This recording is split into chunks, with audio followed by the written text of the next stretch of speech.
Well, it's that time of the year in Australia, so let's do it. Let's talk about race. As an Australian born Asian, one of the most common questions I get asked is, where are you from? Now, I know that people are generally asking out of curiosity, but deep down it triggers a sense of alienation that because I'm not white, suddenly I'm not Australian. So I jokingly say, I come from my mother's vagina. Now, I'm an Uber driver. I've driven a lot of passengers in my time, but there was one particular passenger that stuck with me. We shared similar sentiments and frustrations about the question. From memory, he was Korean born, he grew up in France, he went to college in Korea, and now lives in Australia. So for him to be asked where you're from can present a complicated answer to a simple question. He even suggested flipping to the questioner, where are you from? Growing up an Asian kid in the 90s was pretty challenging. So, bit of backstory. My parents had emigrated from the Philippines to Australia in the 70s. A big thanks to Gough Whitlam, who in 1973 had disregarded race as a component for immigration to Australia. From 1901 to from Federation to the 70s, over half a century, Australia had this Restricted Immigration Act, or what was commonly known as the White Australia policy, where people from non-European backgrounds were not allowed to come to Australia. Also, side note, why couldn't I learn about Gough Whitlam, particularly in that moment, in the history books, if Australia is to embrace multiculturalism? I mean, I remember learning about Captain Cook, Van Diemen's Land, the ships, the convicts, Botany Bay, the First Fleet. I didn't learn much, if at all, about the enriching 60,000 year history of the Indigenous First Nations people. It kind of dawned on me that it was felt kind of weird being in an Asian household when majority of my classmates were white. And then there was the likes of a certain orange red-headed racist who, in her maiden speech, said, and I quote, Australians were being in danger of being swamped by Asians.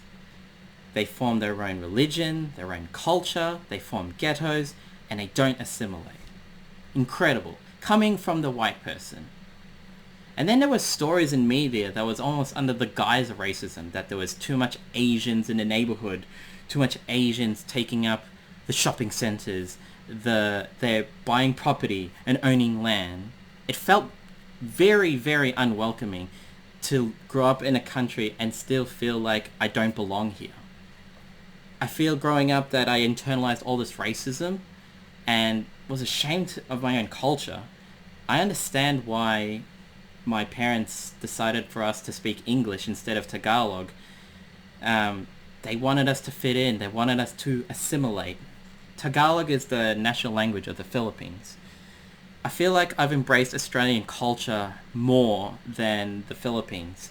I feel like a reverse Scarlett Johansson in which whitewashed internally, Asian presenting. Now, to be fair, Philippines unfortunately are rife with corruption, poverty, natural disasters, lack of education.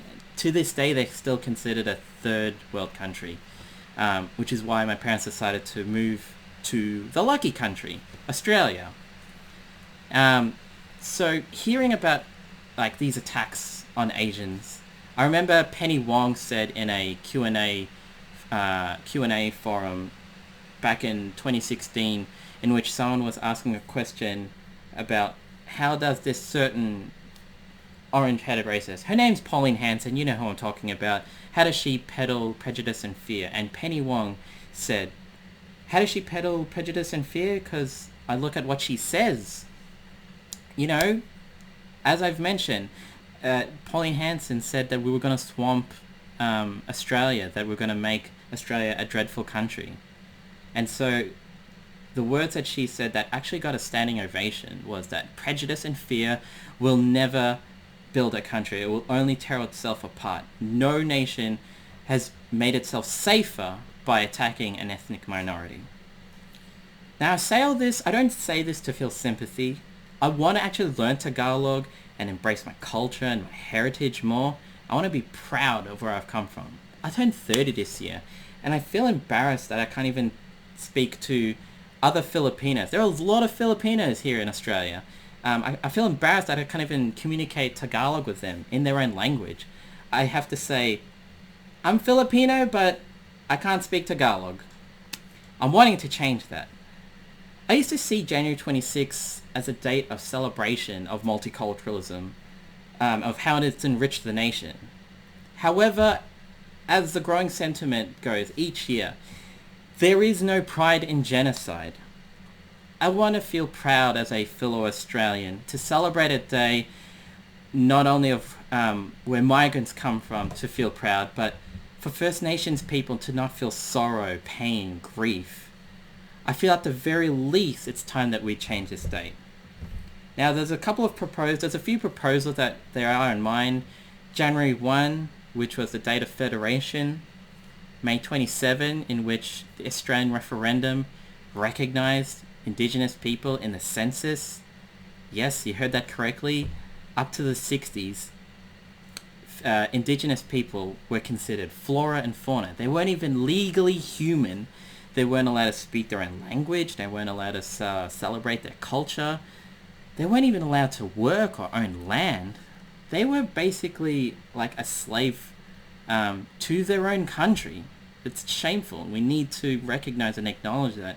At the very least, change this date. I know people suggest May 8 because May, Australian lingo, it's funny, it's great.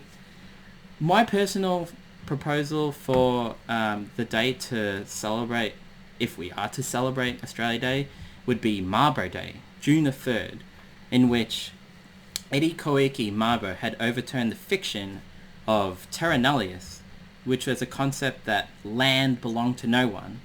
This was a legal concept in which Australia and Torres Strait Islands were not owned by Indigenous people because they did not use the lands the way that Europeans believed had constituted some kind of legal possession. So Marlborough had overturned that. It's a day of triumph, I feel, for the Indigenous people. So I feel like June the 3rd would be my pick for a celebration for everybody.